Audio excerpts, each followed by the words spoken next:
Breath is such a powerful modality that nobody talks about, and it affects so many different aspects of our health. It affects our spiritual health, our emotional health, our physical health, our biological health, our cellular health, our hormonal health, our lymphatic health. I mean, it's really closely connected as one of the lead dominoes to virtually every system in our body. Sachin Patel led a breathwork session at the MindShare event. In fact, he has run many breathwork sessions. He is a doctor of chiropractic and has been delivering value to patients with his mindset, the doctor of the future is the patient. On top of that, he mentors other healthcare providers to grow their impact in their communities. You are going to want to listen to this entire episode. We actually consume about 30 pounds of air a day, which means we consume more air in a day than food that we consume in a week, which means that we interact with the outside environment more with our lungs than we do with our digestive system. And that's like a hard concept for people to grasp because Hi, my name is Chris Burris. I'm a longevity expert and the chief scientist at a lab focused on a longevity molecule. My primary focus is to help people live longer and better lives with science. Make sure to subscribe and share so you and your friends can live longer and better. Well, actually, so you and your friends can live beyond the norms. Welcome to the next episode of the Live Beyond the Norms Health and Longevity podcast. Today's guest is Sachin Patel. I was already aware of Sachin, but I met him at a recent MindShare event. He led a couple of morning sessions at MindShare, and I can tell you, you are going to want to listen to this entire episode. What we are going to talk about today is something that is so profound and yet so very simple. This simple and important process has been reported to reduce anxiety and depression, help better manage emotions and reactions, improve mental clarity and focus, decrease blood pressure and improve respiratory function, alleviate certain types of pain and increase restful sleep. And the great thing is you already have years and years of experience doing it. You just need to learn how to do it better. Stop holding your breath, pun intended. I am talking about breathing. Sachin Patel led a breathwork session at the MindShare event. In fact, he has run many breathwork sessions. He is a doctor of chiropractic and has been delivering value to patients with his mindset, the doctor of the future is the patient. On top of that, he mentors other healthcare providers to grow their impact in their community. So the person who's kind of providing guidance to healthcare practitioners in general is the person that I want to talk to. So I'm so happy that he's here. He is here to drop some massive and simple knowledge bombs on us. Sachin, thank you so much for joining us today. Thank you, Chris. It's an absolute honor, and I am so pumped and so excited to share this information. Thank you for the opportunity. All right, excellent. So your first degree is a doctor of chiropractic with more study from the Institute of Functional Medicine. I've listened to a number of interviews and I just kept taking notes for me to use in my own health journey. You clearly have a passion for, I would say, human biology, but I think it's really for people, understanding health, mindset, and then figuring out how to deliver value to people. So kind of first question, what was it like for you growing up? And second, where do you think you got the passion for health and helping people? Where did that come from? Yeah, great question. So, this all could have changed a long time ago because my highest grades in school were actually in computer science. And so my brain works, it's very left brain oriented, very logical, and healthcare can be very abstract at times, and it can, there's a bit of an art to it, not just a science. But I couldn't see myself sitting in front of a computer screen all day, which is kind of ironic because I've come full circle being on Zoom and having a virtual practice and doing interviews like this. I do spend more time than I care to admit in front of a screen, but it's for a good cause. And I balance that out with being outdoors and spending time in natural light. With that being said, so, when I was in school, I thought for sure I'd be a computer engineer or a programmer because I love software, I love logic. And then at the last minute, I shifted gears and I went into kinesiology, which is the physics of human movement and the study of human movement. And then that led me to a few different opportunities, either medical school, dental school, but then chiropractic came into the picture as well. And chiropractic really aligned more with my philosophy. Growing up, I was really good with my hands. In fact, in high school, I won the High School Shop Award. So I loved woodworking. I love, carving, and I loved using power tools. And I thought, dentistry might be a good option for me. And once I started getting books from dental schools, I'm like, man, all I'm seeing is people's mouths here. And there's so much more to people than their mouth. While the mouth is an important window into the person's biology, chiropractic really aligned with my personal philosophy of natural wellness, of looking at the whole person, looking and identifying the root causes. And mind you, chiropractic, when I learned it, was very much focused on the biology, the biochemistry. It was very heavily centered around anatomy and getting people's joints and bodies to move better.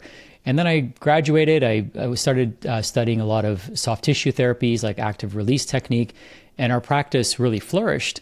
And one day I was on the news, and a result of being on the news, as you can imagine, we had, in a good way, that is. And after being on the news, it wasn't in cuffs. Yeah, it wasn't like in a bad way, but because when you say that, it kind of leaves an open loop. But in a good way. So we were doing some great work at the practice I was working at, and we were helping people with chronic health issues. And a lady, Connie, came in, and we were the only people that were able to help resolve her chronic elbow issues, which surgeons can help, therapists can help. And so that story got aired, and I mentioned the elbow pain because that's what her story was centered around. But people called in, as soon as the story aired, I still remember the phone just kept ringing and ringing and ringing. And what really was remarkable was that the people who started coming in from watching that news article, none of them had elbow pain except one lady.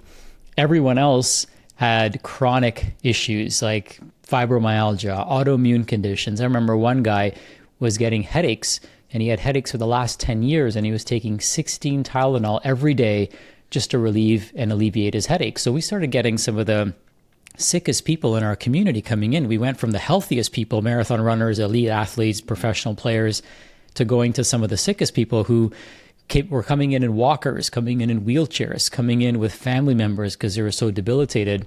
But I didn't know what to do for them. And so I had to, naturally, if you can't help someone, you refer them as a practitioner. But I didn't know where to refer them to because they had gone through every specialist. They had tried every medication. And in their eyes, they'd done and tried everything. And that's around the time I received an email. Somehow I got on the email list and got an email from a gentleman named Ron Grisanti. And he started sharing case studies of the people that he was helping. And these case studies resembled the clients that I was essentially turning away and didn't know how to help. And so when I learned about what he did, he called it functional medicine. And that was the first time I ever heard that term. I didn't even know that this was within my scope of practice to be able to do. And I started looking into it. I'm like, is this something that I can do? Because he was a chiropractor as well, based out of South Carolina. And once I looked a little bit further, I'm like, oh, I can do this. And then he offered a training. So I was actually part of the first graduating class of Functional Medicine University, which is an online program. Proud to say that. Then I went through the IFM training, AFMCP, which is a 5-day introduction to functional medicine. But at that point, I'd already been doing functional medicine for almost a decade. And then I've continued to learn and evolve. And, I think of myself as a forever student and a teacher at the same time. I love learning new things and then simplifying them, taking the abstract, making it a little bit more concrete, and then sharing it not only with my clients, but also with the practitioners that I coach. And the most recent kind of rabbit hole that I've gone down over the last few years has been breath. And what I realized in going down that rabbit hole is that it is one of the most powerful tools that we have. And it's a modality that everyone has access to. And it affects so many different aspects of our health. It affects our spiritual health, our emotional health, our physical health, our biological health, our cellular health, our hormonal health, our lymphatic health. I mean, it's really closely connected as one of the lead dominoes to virtually every system in our body. And that got me kind of scratching my head. Today I was working out at the gym with my wife. I said, Western medicine is so focused on the heart, right? If we think of the heart, it's like the be all and end all, right? When somebody says I'm a cardiologist, that's like, oh my God, it kind of takes our breath away, no pun intended. And the other thing we're obsessed with is the nervous system, right? We're obsessed with, brain surgeons. If somebody says, oh, it's not brain surgery, we're implying that that's like the most complicated thing. And these two professions are held in the highest regard. But the thing that bridges those two organ systems together is the breath. And when we learn how to breathe, we can connect our brain and our heart together, and we can create magic. And breath is such a powerful modality that nobody talks about. the Eastern philosophers and Eastern medicine practitioners have known about this for centuries. And so in Eastern philosophy, health is centered around the breath. In Western philosophy, it's centered around the heart. The heart is something we have no control over, right? You can't sit there and control how many times your heart is beating unless you control your breath first. So the breath is the window into the heart, and it's the window into the nervous system. And in fact, I refer to the breath as the steering wheel of the nervous system. So when we learn how to utilize it as a modality, it becomes literally the most powerful tool that we have available to us. And so that's what's got me super amped up and excited about sharing this with as many people as I can, because it's available to everyone listening right now. So, kind of fascinating tale. You're very analytical, winning shops, so good with your hands, thinking about dentistry, but don't really want to be hanging out in people's mouths all day. It sounds like you're like a kind of inherently a problem solver. I think a lot of shop is like, I want to make this look this way, and so there's a problem that I've got to solve. And you clearly, what you really have a passion for is solving problems in other humans. Do you have any kind of insights as you were growing up, like maybe where that came from? Was it, something obvious with your parents? Was it something obvious like growing up? I have an embarrassing story to share. And it's kind of funny, but not funny at the same time. So I remember my dad used to go, and I love cars too, by the way. So my dad used to go see a chiropractor. And he had some elbow issues, and he worked in a garment factory. So he'd be like carrying heavy things, and he developed some tennis elbow type issues. So he'd go see a chiropractor, and I went with him for a couple of visits. And one day I was visiting the doctor's office with him, and I saw a Porsche 911 parked outside. And I'm like, oh my God, like whose car is this? Like this car is amazing. And then, we have this, the human brain kind of just correlates things. So you see one thing you like, and the next thing you see, you kind of create this association. And so I just assumed that the chiropractor was driving the 911. I never found out if that was the case or not, but in my brain, the two things clicked. And I'm like, oh, if I want to have this car, this is a great way to, this profession is adequate enough for me to be able to buy that car. And I'm actually helping people with a drug-free solution. And because it helped my father, that also inspired me. So that was one of the things. Like, it's just kind of funny when you kind of connect the dots looking backwards. And now I do drive a Porsche, so it is possible, by the way. Awesome. But that was like one of the things that inspired me, is my dad going to see a chiropractor, and then knowing, of course, that you want to be in a profession that you can provide for your family and also buy cool things and do cool things for other people. I actually have a very similar story. Mine was a 14-year-old kid with a Lamborghini Countach on his wall and finding an article that said, if you want one, you become a brain surgeon. If you want more than one, you become an entrepreneur. So at 14, I knew I was going to be an entrepreneur. No idea exactly what I was going to do. And so lucky to be, delivering value to people. And kind of speaking of value, if I did my research right, you started a hospital and an orphanage in Uganda. Is that like, how does that come about? Is that still a project that's moving forward? What does that look like? And then we can get into like breathing. Yeah, sure. Well, you did your homework, my man. So in 2000 and I think it was 16, the date eludes me, but many years ago, I was at a conference, and there was a really inspiring video that was shared of this community in Butebi, Uganda. And it just really warmed my heart. And the gal, Selena, who's a friend of mine who was running the event, I was a speaker there, she was trying to raise funds to support this community. And unfortunately, nobody kind of stepped up to the plate. And I've been very fortunate because of the services we provided and the work that we've done, and the success of our businesses, that I stepped up to the plate, and I said, listen, guys, I'm going to donate $1 per month for every person that's in this audience. Didn't seem like much at the time. There was like probably 200 people there. So just my small contribution, but monthly, month after month, I figured this would add up, and a little bit goes a long way.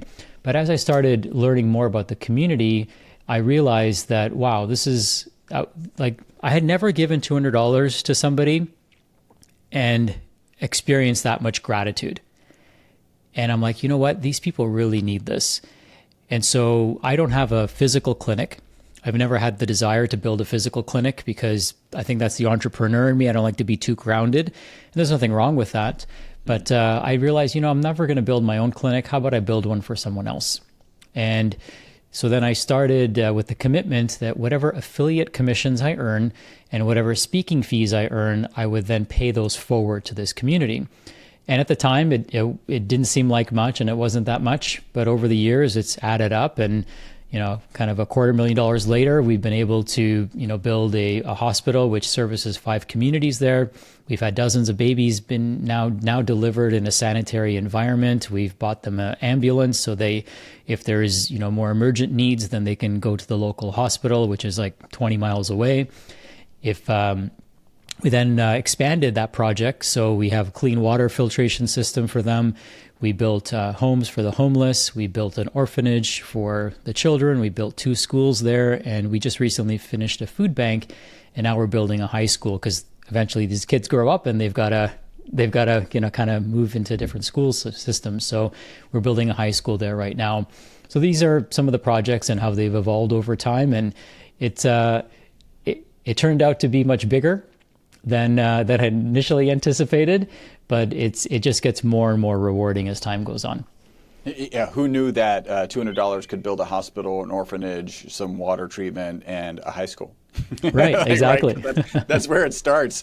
That's amazing. So if you're paying attention, the speaking fees go towards this community in Uganda. That's pretty amazing. Wow, well done. So let's get into breath. And you were talking about breath kind of being fundamental. One of the things I think that they really teach in functional medicine is that food is really essential, like the impact that food has on you. And this makes perfect sense, especially like the analytical part of you is like stuff going in is very important to like what gets created inside of the being. When a normal person thinks about breathing, right, there's some pretty cool stats. I found them. I don't know if it was on your website. But share some of the interesting facts about breath, like how much, how often, how many, because I think to put it into some significant perspective for people. Yeah, absolutely. So we actually consume about 30 pounds of air a day, which means we consume more air in a day than food that we consume in a week, which means that we interact with the outside environment more with our lungs than we do with our digestive system. And that's like a hard concept for people to grasp because we've never thought of it that way. We take about 23,000 breaths a day, and with each breath, we inhale more molecules of oxygen than grains of sand on the entire planet. And you could fact check that. I was blown away by that fact. So literally with every breath we take, we inhale an entire universe of molecules, and we exhale an entire universe of molecules. So it's quite fascinating when you look at it through that lens. What's also interesting about breath is that, we're really big into the metabolic space. So our clients come to us who want to lose 20, 40, 50 pounds. And we've discovered one of the fastest ways to do that is to change the way they breathe. For every 10 pounds that somebody loses, 8.4 of those pounds is through the lungs. And when people hear that, they're like, wait a minute, nobody ever told me that. People think they sweat it out, poop it out, pee it out. But literally, the byproduct of mitochondrial metabolism is water. So your mitochondria makes, very, very important water molecules for you, deuterium depleted water. And you also, the byproduct is carbon dioxide, which we breathe out through our lungs. So when you look at it through that context, you start realizing, oh, this is like so important to my metabolic system, yet nobody's talking about it.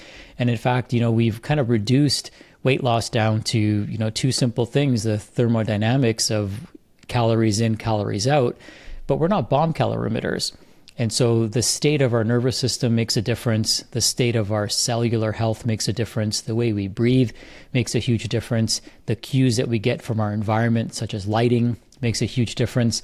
And so we start piecing this all together, and breath is one of those anchors that helps us improve metabolic health. And the 3 big things we focus on, first is circadian rhythm, second is the breath, and third is recovery. And these are things that most people don't really talk about. So when we start looking at breathing, we start realizing, wow, this is an important opportunity to improve so many different areas of our health. But as you go a little bit deeper into the breath, you start realizing that the immune system, which we hear so much about, which we heard so much about over these last 5 years or 4 years, however long it's been. It's like can't even tell how long time has elapsed. We'll go with forever. Yeah, that's what it feels like, right? Well, during this period of time, nobody was talking about how to breathe, right? And that kind of gets you scratching your head when you have a global pandemic of an upper respiratory or respiratory tract infection and nobody's talking about breathing. Why is that? It has to be intentional, right? And that's maybe a different conversation. But when we think about it, the immune system actually starts in our nose.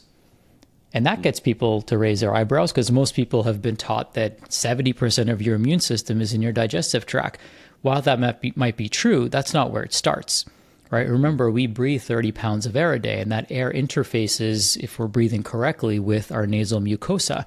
And our nasal mucosa, if we breathe correctly and eat correctly, is lined with a very important signaling molecule called nitric oxide. Nitric oxide kills viruses and pathogens on contact. So literally, we have this defense system built into our nasal mucosa that is produced when we breathe through our nose.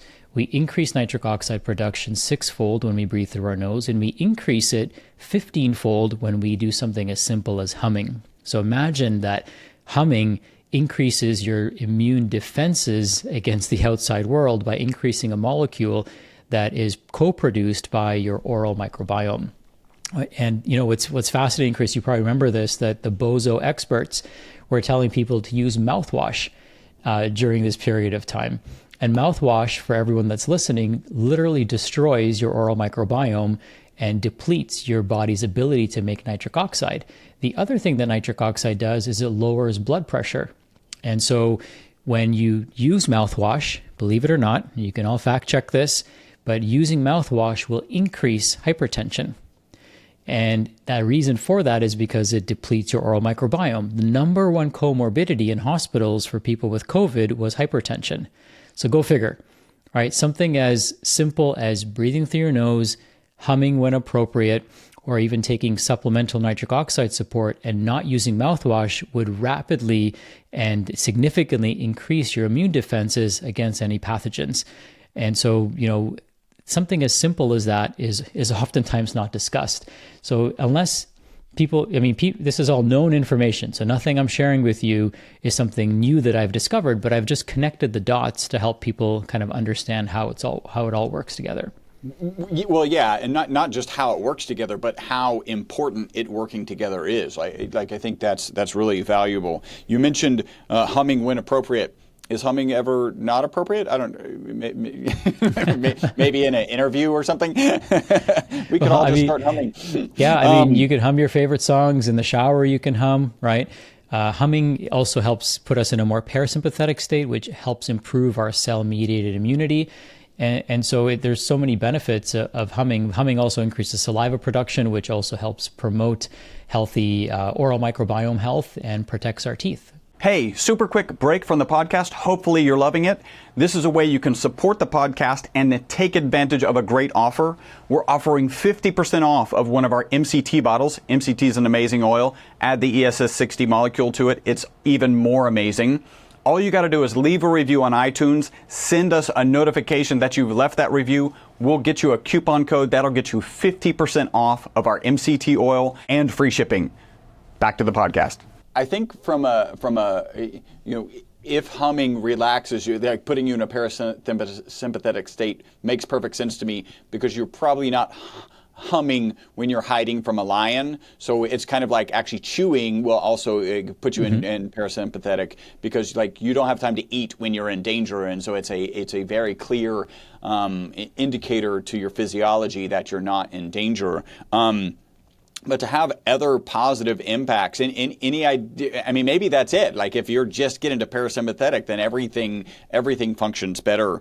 You're talking about so in the middle of COVID, we're not talking about breath. It's a cardiorespiratory condition, and one of the things that was certainly true during COVID was a lot of stress, right? Like people were just stressed, like what's going to happen tomorrow? I got kids. I have kids. They're now 14-year-old twins, so they're at the house. Like, how do I get the computer to work? Like all of this stuff. What's the impact of stress on breathing and maybe like a 1-2 punch of counteracting that? Yeah, great question. So what's really interesting about our nervous system is that our nervous system actually uses the breath to change its physical, biochemical, and emotional state. So for example, if a lion were to walk into this room right now, into your office or my office, for example, the first thing my body would do it would inform my lungs to change their respiratory rate. And here's why. So if a lion were to walk into the room, we need to get into fight or flight as quickly as possible. Part of getting into fight or flight isn't just thinking about it, but is actually changing our physical state. We need to rapidly increase blood pressure so that we could get blood flowing to our arms and legs so that we can run away as quickly as possible. Fastest way to do that is to increase the respiratory rate. So if I wanted to change your blood pressure right now or change your heart rate right now, I would just have you start rapidly breathing.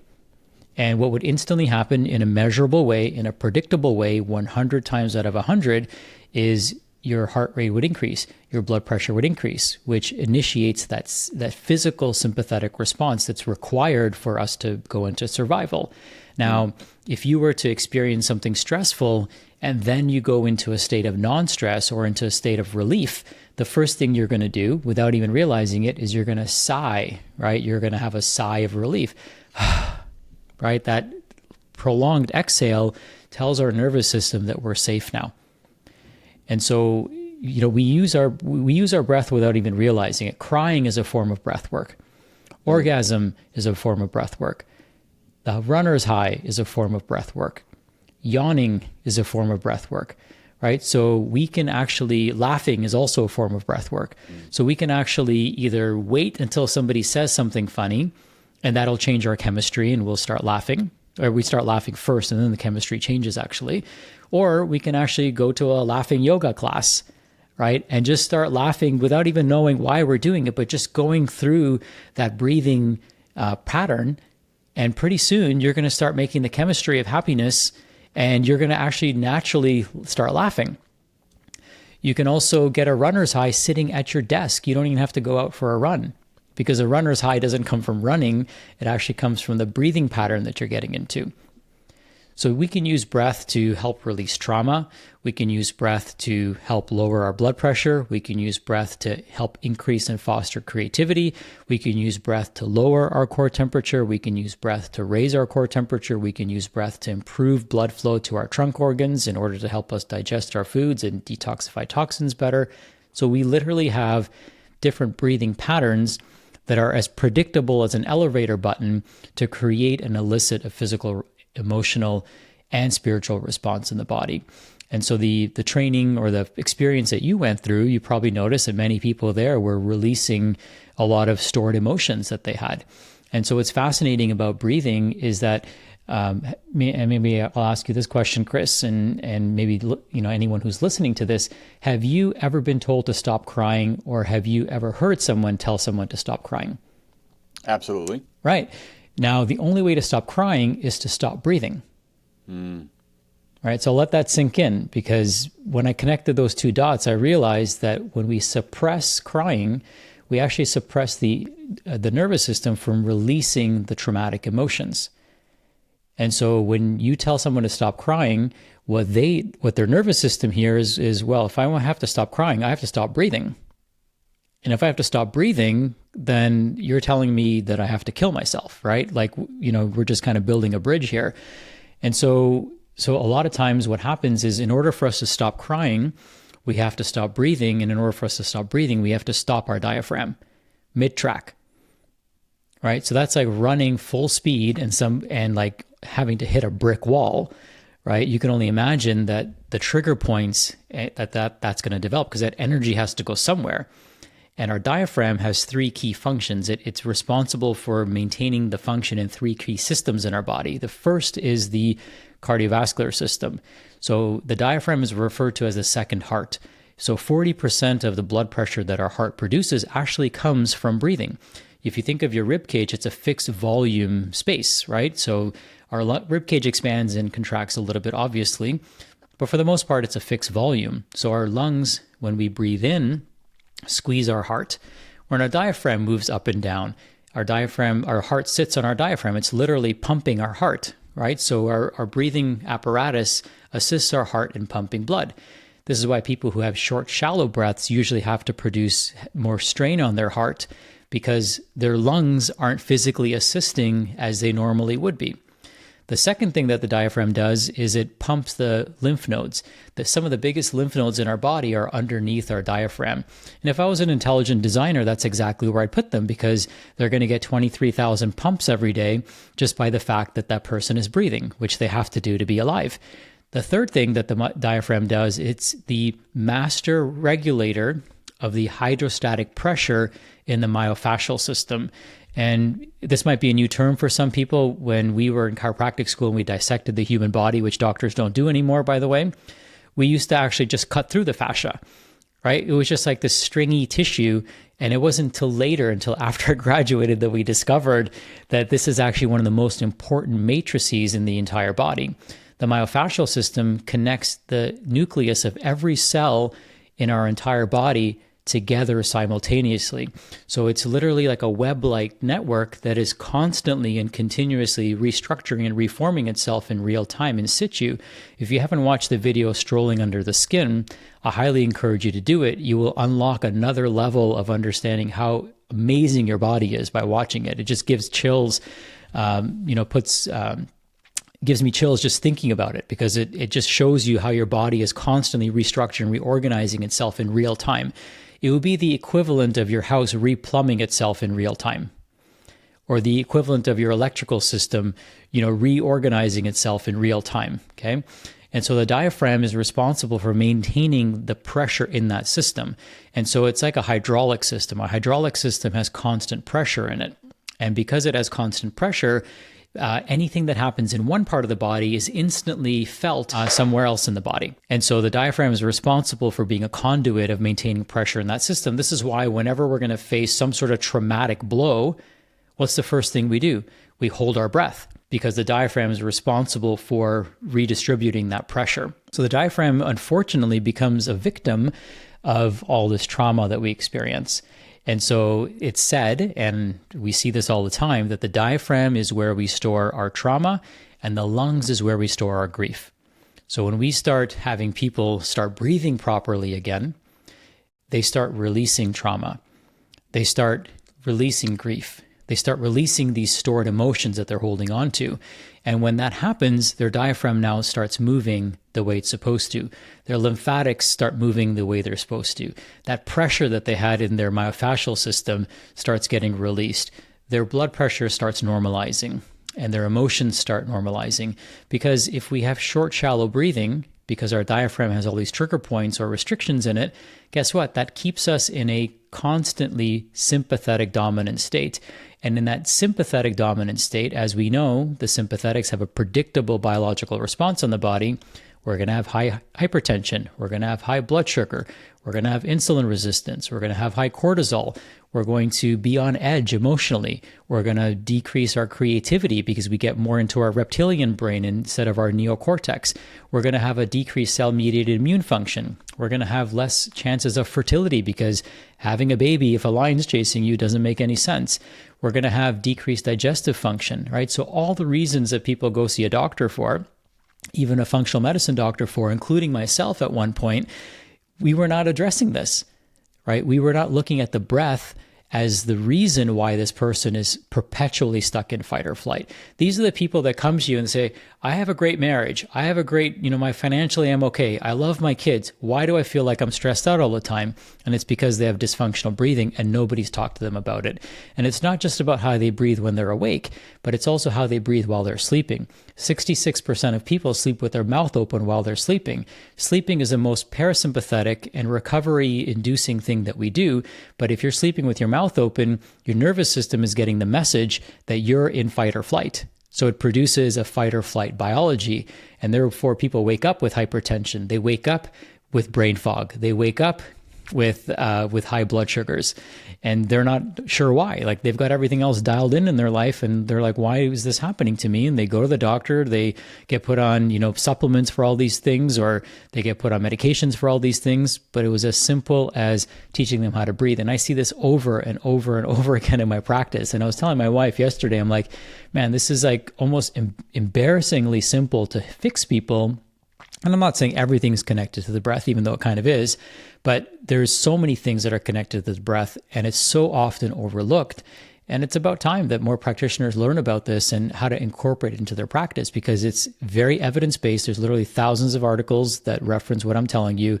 It's very easy for people to understand, and everyone has a pair of lungs, right? And everyone has a diaphragm, and everyone has a heart, and everyone has a nose and a mouth for the most part. Of course, there's always exceptions, but everyone has all the parts that they need. So I don't have to ship you anything. I don't have to sell you anything. I just have to teach you how to use what you have.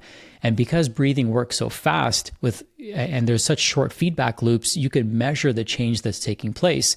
So unequivocally, people know that they're moving in the right direction within minutes, right? It's not like, hey, you'll know if this is working in a day or two. You'll know if this is working in a week or two. You'll know if this is working in a month or a year, like other things that we do. You'll know right away if this is working for you. So just to go back, right, in the intro, I'm like, this has been reported to reduce anxiety and depression, help better manage emotions and reactions, improve mental clarity and focus, decrease blood pressure and improve respiratory function, alleviate certain types of pain, and increase deep restful sleep. Like, you just kind of outlined all of that. And one of my questions is, do you, in terms of compliance, right? So people come to you with these challenging cases, and what one of the reactions? What is some of the reactions like? You just need to breathe better, and I'm sure that's like, yeah, I think I got breathing under control. I've been doing it my whole life. I'm sure that's some of the reaction. Talk a little bit about that, and then compliance. Do you actually have them do that real time with a practitioner, or what does that need to look like for maybe some people? And compliance is often a big challenge. Yeah, so one of the things that we include in each and every one of our client kits is 3M micropore tape. It's just simple mouth tape that they put on at night. And of course, there's three things to habit change. I don't know if you read the book Tiny Habits by B.J. Fogg, but for all of our listeners, B.J. Fogg is a Stanford professor, and his students went on to invent Instagram, for example. So they understand behavior change. And so what's interesting about behavior change is that behavior change has a 3-step formula. So if we want to create behavior change, which is B, equals MAP. M stands for motivation, right? So typically people who come to us are motivated to change. Otherwise, why are you paying me thousands of dollars to tell you what to do? Hopefully you're motivated, right? Secondly is ability. So do they have the ability to change what we're asking them to change? Everyone does, right? Everyone can close their mouth and breathe through their nose. Everyone can place their tongue at the roof of the mouth. Everyone can slow down their breath. Everyone can learn the simple tricks and formulas of how to breathe in different situations. We have a whole chart that shows them how to do that. But the third thing is the most important thing, and that's the prompt. So the prompt is, when do I think about this? And so you could teach somebody how to do, you could give them what to do, right? They could have the ability, but they need to be reminded to do it throughout the day. So we want to have some sort of anchoring behavior or thought that anchors them to their breath. So what I ask people, and what I would ask you and any of the listeners here, is what's something you think about the most every day? Or what's something you do frequently throughout the day? And unequivocally, the answer is pick up my phone, right? Or check my email. Or for some people, it might be think about my kids or my grandkids. Or, if they drive a lot, it might be coming to a red light. So we just find something that we do frequently throughout the day and then anchor our breath as our second thought. And so once we do that, then we're able to then make our breath part of our life. When I was first learning about breathing, the first time I learned about breathing was many, many years ago, long before I went down this rabbit hole. And I just kind of poo-pooed it, like nobody explained it to me the way I'm explaining it to you. Nobody really broke it down and helped me understand how it's connected to all the things that I'm trying to fix with my clients. They associated it to meditation, right? That was the bridge that somebody had built for me, is that breath, meditation. And if I'm not meditating, I don't need to worry about my breath. But once I realized that breath is actually a performance enhancement tool for any activity that I'm doing, so if I'm sending out emails, there's a way to breathe to enhance that function. If I'm going for a jog, there's a way to breathe to enhance that function. I can consciously use my breath to support my biology. If I'm lifting at the gym, there's a way to breathe. If I'm trying to meditate, there's a way to breathe. If I'm trying to do a cold plunge, right, there's a way to breathe. So I can enhance my biology and assist my biology by using my breath, which is the one thing that gives me access to the entire system. So for a lot of people, once they understand that, and once we connect the dots for them and then show them measurably that, hey, things are getting better, they see the value in it. They have the motivation. They're even more motivated now. They always had the ability. Now they understand how to unlock that ability. And now we just anchor it with a prompt, and then that just makes it part of their life. So at the stoplight, what do I do? Is it box breathing? Is it what do I do at the stoplight if you're anchoring? So we've anchored it, and I'm at a stoplight. What am I doing while I'm at the stoplight? Yeah, so you could have fun with this. So there's a few different things depending on what your goal is. So if you're feeling anxious and you want to calm down, you could do something called a physiologic sigh. So Andrew Huberman and his colleagues actually did a study on this. You can find it online. And what they found is that a physiological sigh is more beneficial than meditation is. And you could do it anywhere. So it's really simple. You would take a 3-step breath in. So breathe into your belly, breathe into your lungs, and then breathe all the way into the apex of your lungs. And you would hold that and for about 10 to 30 seconds, depending on your capabilities. And then you would let it out with an audible sigh. So we're exaggerating what we would normally do when we feel a sense of relief. So you would do that while you're waiting at that traffic light. And before you know it, like you might do that 3 or 4 times, you're going to feel instantly different. Remember, this is like an elevator button, right? Yeah. You want to go to floor 2, push button number 2. So physiologic sigh is great if you're feeling stressed or anxious. It's a great breathing technique if you get to your house and you're like, you know what, I had a bad day at work. I don't want to bring it into the house. It's a great technique. If you're frustrated, maybe you're coming into the office and you don't want to bring your home stress into the office, this is a great technique you can use. If you're working with clients, we start many of our appointments doing a physiologic sigh because guess what? People only remember about 11% of what you tell them. They remember way less when they're stressed out. So you never know what your client had to go through to get on that appointment. If they had to battle traffic, if they had to like cancel a whole bunch of other things, if their kids are yelling in the background, or their dog's barking, like you just don't know what's going on in their life because we just see, you just see this part of their life. And so we anchor the appointments with a physiologic sigh. We find that to be very beneficial. And then now they've kind of shaken off that stress and anxiety, and they're more receptive to what you're going to be sharing with them. So that's one breath we can use. Okay. And yeah, give us one more. I'm trying to keep an eye on time because I know we've got a hard stop. I think we've gotten through half of my questions. So we, if you're open, we might schedule another one and maybe do some breathing techniques on another podcast. Sure. But one other thing. So if we're anxious, we do the physiological sigh. What else might we do at this light? Yeah. So I will share what I believe is the best way to breathe throughout the day. And this is called the coherence breath. And James Nestor talks about this in his book. I want to give him a shout out because he was one of the kind of lead dominoes in my life. I read the book Breath. It changed my son's life, changed my life, changed my wife's life. And then, I met James a couple times and we've become friends over the years. And he talks about the coherence breath.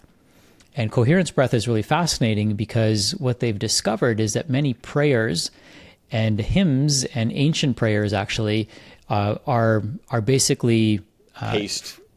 They get people to breathe in this pattern. Yeah, so the pacing of the prayers, that's Right. kind of cool. Exactly. Yeah. And they probably didn't know why centuries ago. They didn't have to know why. It doesn't even matter, right? If you don't understand the science, it doesn't matter. Just do it and you'll see the benefit.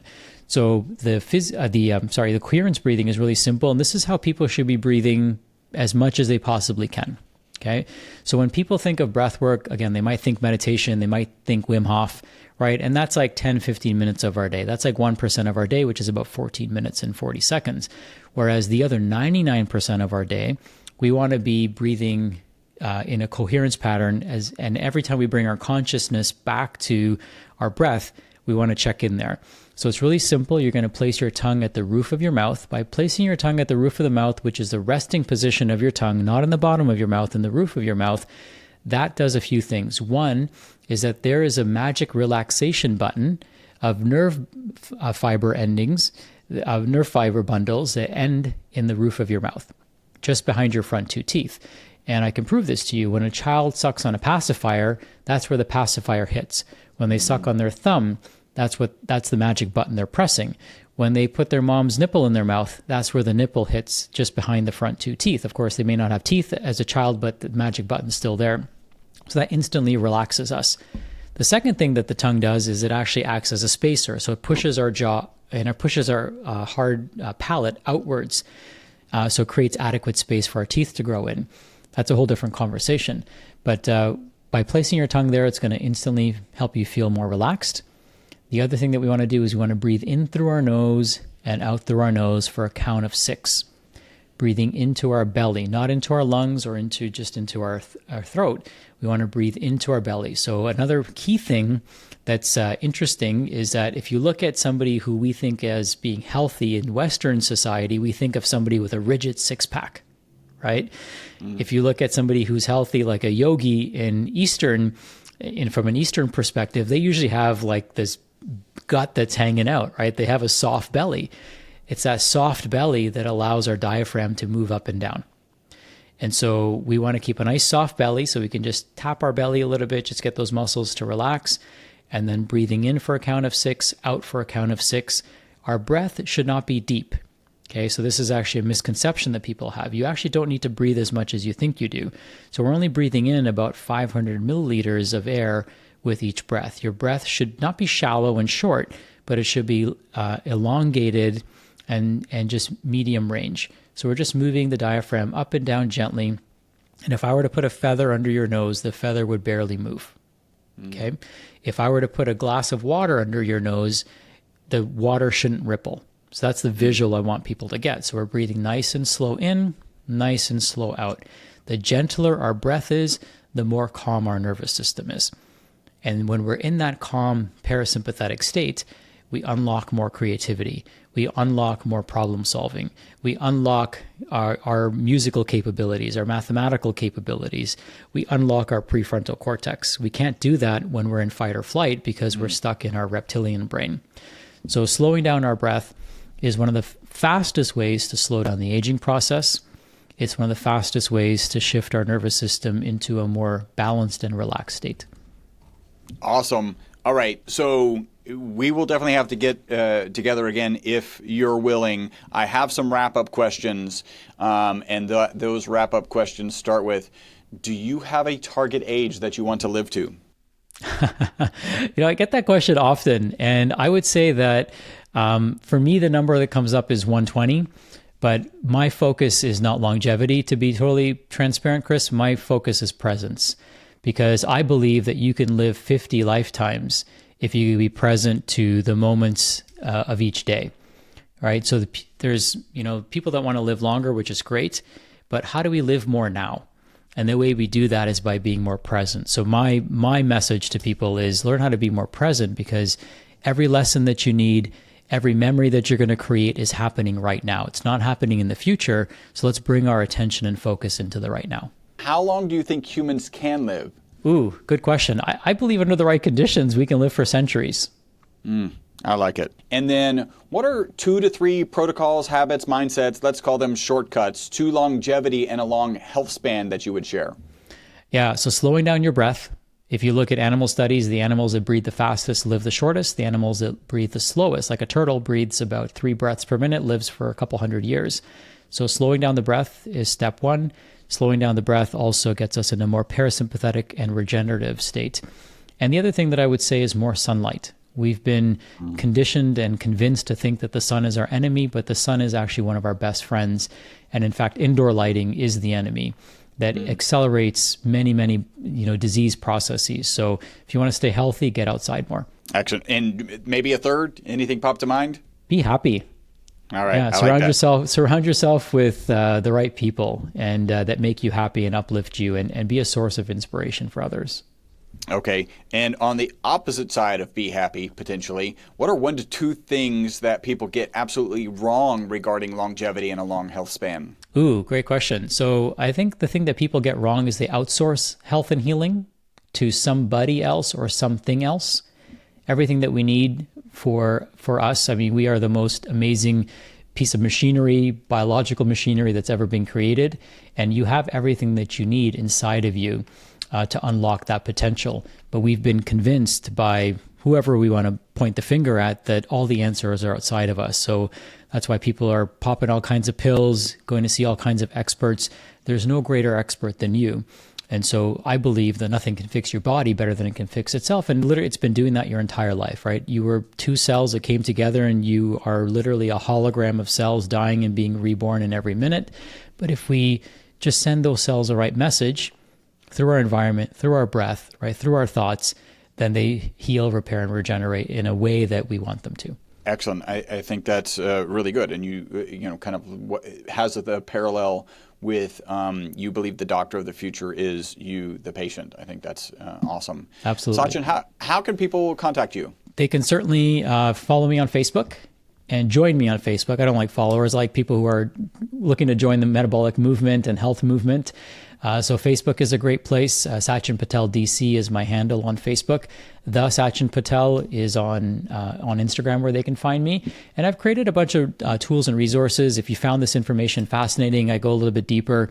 Of course, our time is always limited. Even if I had 8 hours, it would still be limited, because this is just scratching the surface of the surface. But they can go to Breath Work with Sachin.